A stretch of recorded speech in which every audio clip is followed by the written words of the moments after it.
Instauration de l'état des sièges dans les provinces du Nord Kivu et de l'Ituri, les forces armées de la République démocratique du Congo déclarent travailler conformément au plan d'action élaboré lors d'un briefing conjoint FARDC, police et gouvernement à la presse ce mardi.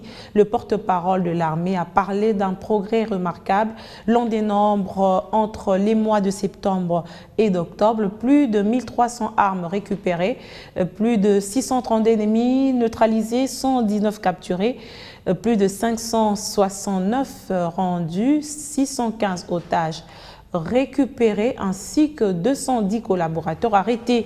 Le gouvernement congolais parle d'un premier bilan avec des effets dissuasifs contre tous ceux qui troublent la paix dans cette partie du pays. Ces gens choisissent bien des endroits sur nos routes, là où il y a des bourbiers. S'ils ne les créent pas, ces bourbiers-là, comme coupeurs de route, mais ils choisissent ces endroits où nos routes ne sont pas assez praticables.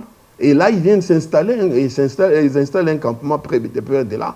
Et quand le véhicule ralentit, même s'ils sont convoyés, pour sortir de là, ils sortent de la brousse, ils tirent dans le moteur. Quand le moteur du véhicule prend feu, ils attaquent le véhicule, ils attaquent les passagers, ils attaquent la marchandise, ils cherchent la nourriture, parce qu'ils n'en ont pas là où ils sont.